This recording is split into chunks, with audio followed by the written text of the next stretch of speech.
Audio Jungle.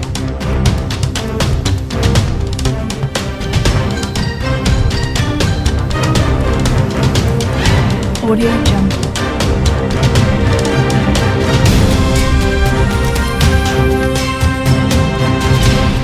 Audio Jungle. Warning, contains spoilers for The Many Saints of Newark. David chases The Many Saints of Newark's ending wraps up its main story, but leaves the door opening for a sequel to further bridge to The Sopranos. Over a decade after The Sopranos' cut-to-black finale brought Tony's journey to an ambiguous ending, Chase has returned to the New Jersey crime world for a prequel centered around Dickie Moltisanti, Alessandro Nivola, the father of Christopher and uncle to Tony. Of course, there is much more to the narrative than that, especially with the presence of Tony himself, played by Michael Gandolfini as a teenager, and William Ludwig as a child, looming large over the movie. Parts of this movie were already written before The Sopranos had even ended. There are moments mentioned in the show that appear here, such as Johnny Boy Soprano, John Berntal, Shooting Through Livias, Vera Farmiga, Herald. Others are recreated entirely, like the scene of Johnny being arrested after Tony follows him and Janice, Matea Conforti as a child, Alexandra Intrator as teenage Janice. It's a sprawling narrative that perhaps would have been better suited to TV. Indeed, the great irony of Chase's career is that he wants to make movies, which is how The Sopranos initially started out, but is incredibly good at television. It all builds to a climax that is, perhaps, similarly predetermined, the death of Dickie Moltisanti, and the setup for Tony to eventually become the leader of The Sopranos crew. These events are rooted in the HBO show itself, but how Chase gets there, and who is responsible for them, are a little more surprising. In The Sopranos, viewers are told that a cop was responsible for killing Dickie Moltisanti, with Christopher then returning the favor. At the time, the moment was questionable at best. The man in question, Barry Haydu, denied all knowledge of being involved or even knowing Dickie. At the same time, as someone who Tony wanted killed off because, since he was retiring from the police force, he was no longer of use to the DiMeo crime family. That left the lingering question over who killed Dickie, and The Many Saints of Newark gives a surprising answer with an even more surprising reason in the form of Corrado, Jr. Soprano, Corey Stoll. The Many Saints of Newark's ending reveals that Jr. ordered the hit on Dickie, though whether or not it is indeed the cop who carries it out is unclear. Jr.'s reasons are petty, although befitting the character. On the surface, he does it simply because Dickie laughed at him when he slipped and injured his back. That is part of it, but only as a piece of the larger whole that is Jr. Soprano's entire life and his place in the crime family. Jr. has always felt slighted and cheated, like he deserved to be dealt a better hand, but has been screwed over by the universe and everyone around him. Similarly, he sees himself as always having been put down by Dickie and those like him.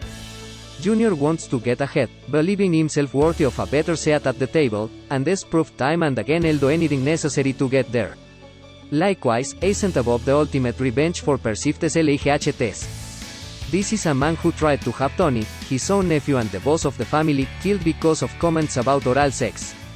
Jr. is a small, fragile man and has to find a way to take that out somehow, even if it's killing one of his own. Somewhat unsurprisingly, The Many Saints of Newark's ending comes down to Tony Soprano and Dickie Moltisanti, albeit with a twist.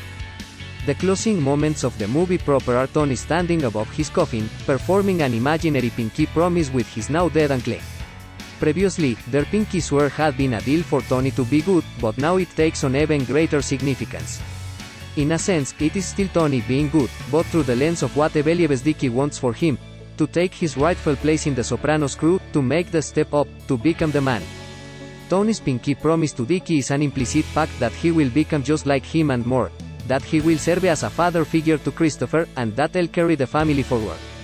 Related, How Many Saints of Newark's Rotten Tomatoes score compares to The Sopranos. This is supported by the few strands of The Sopranos theme song I Woke Up This Morning by Alabama 3 that begin to kick in as Tony looks down upon his uncle. This is where The Many Saints of Newark's story ends, and The Sopranos begins. Moltisanti translates to Many Saints, and so his death the fitting capstone on the movie. It is somewhat literally the end of The Many Saints, and the torch passes on to Tony. The theme song hammers this point home, reinforcing that Tony is the chosen one and now it's his time to shine. For the relationship between Dickie and Tony in The Many Saints of Newark, see the one between Tony and Christopher in The Sopranos. In the former, Dickie serves as a father figure and uncle. even though is not related to Tony, the only one he'll listen to and who can guide him to reaching his full potential. Tony is the apprentice there, but he becomes the master in The Sopranos, with Christopher fully under Tony's wing as he looks out for him, sets him up with great opportunities, and teaches him the ropes necessary to one day take his place in the crime family and become its new leader. The difference, though, is that Tony gets to see it through, which means a much darker ending for their relationship than the one between Dickie and Tony.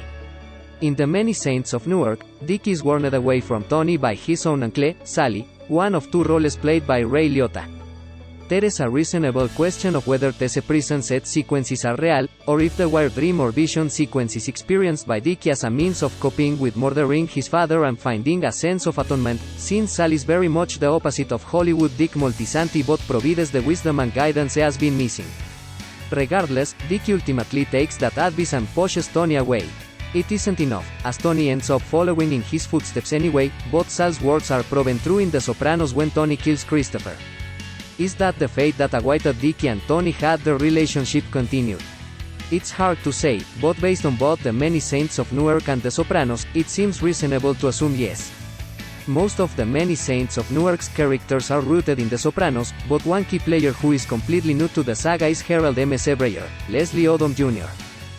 An old friend turned rival of Dickie's, Herald is initially set up as Dickie's would-be murderer, only for the rug pull that Jr. beat him to the punch.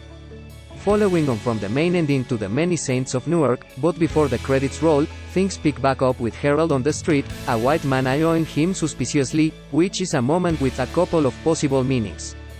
The first ties into The Many Saints of Newark's approach to race, something that, for all the 1967 Newark race riots are a backdrop to the movie, it doesn't get too deep into. But what the movie does show is the fear and hatred a lot of people had, and have, for people of color. It's seen when Johnny Boy gets out of prison and discovers a black family is living in the neighborhood, and it's there when Herald is unpacking on the street, the suggestion that he will always be eyed with suspicion, and that being in this crime game is going to be all the more difficult for him than it is the Sopranos of the world, who breeze through unaffected by the Newark riots. Related, The Sopranos.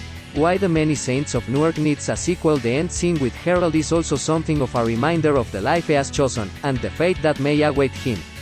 Much like The Sopranos ending is not about whether Tony lives or dies, but that he will forever be looking over his shoulder, glancing up at bells and checking who is coming through the door. The end scene of Herald in The Many Saints of Newark says something similar. Herald could end up being blamed for Dickie's death, given their escalating rivalry, and if that's the case then is going to have to keep a close eye on people and be wary of anyone staring at him like in the final scene here. He will forever have to be cautious and careful, and, because he's a black man, that takes on a double meaning in the movie. David Chasse's drama was many things, but one key aspect of The Sopranos was its supernatural storyline. While often hidden out of plain sight, The Sopranos was, for a show about gangsters, surprisingly given to paranormal tendencies. Tony was frequently haunted by memories of those he'd killed, brief flickers of characters could be seen even after the wife departed, and there were suggestions of ghosts being real in the show's universe. The Many Saints of Newark continues this theme. One key scene sets up Tony killing Christopher, with the baby version of the latter crying when Beres around him. It's remarked that babies, when they come into this world, have knowledge from the other side, and this would fit with the Sopranos storytelling. Beyond that specific moment, The Many Saints of Newark is very much haunted by the ghosts of Sopranos yet to come. This is true in the narration of Christopher in the Sopranos prequel, commentating on events from beyond the grave, but it goes further with the movie's story and everything it is defined by.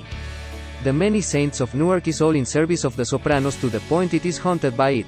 The specters of who Tony, Livia et al. Become hang over them even as them themselves still live, as if calling to them, beckoning them in the directions they must travel. The familial traumas, the crimes, misdeeds, and murders are entwined in past, present, and future, mirroring one another as they echo down through the ages and come bouncing back, each shaping the other.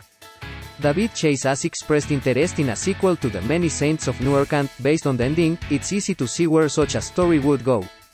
Tony ends the movie very much ready to step into the crime family. It'll be another decade plus before Johnny Boy dies, but there is a lot of scope to get into developing the Tony that viewers of The Sopranos will recognize. The one in the movie is still several steps away from that, more naive, more innocent, more purely good, but he's ready to change.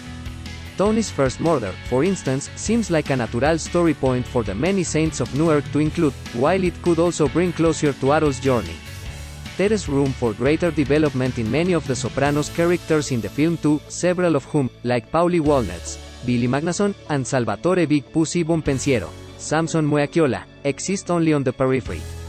Going beyond the many saints of Newark ending and sequel, there are clear lines to be drawn from the prequel to the show it is serving. Yes, Tony will become the leader and the first flicker of those origins can be found here. Key partnerships, like Silvio Dantes, John Magaro, loyalty to Tony are established. Perhaps more tellingly, and movingly, is Tony's relationship with his mother, Lydia. To call it complicated would be an understatement, and the many saints of Newark added new layers to it. Whereas The Sopranos paints Lydia as an almost demonic presence in Tony's life, a figure of hate and bile, here she is one of tragedy, someone who has been worn down and wiped out by her husband's behavior and her own struggles. Tony's attempts to connect with, save, and love his mother are poignant and give new meaning to their story in The Sopranos, whereby both wants to help and hurt her. There is no cut to black ending for the many saints of Newark, but in its final moments viewers know exactly where the journey is headed, and that Tony's story, whether a sequel happens or not, will indeed go on, and on, and on.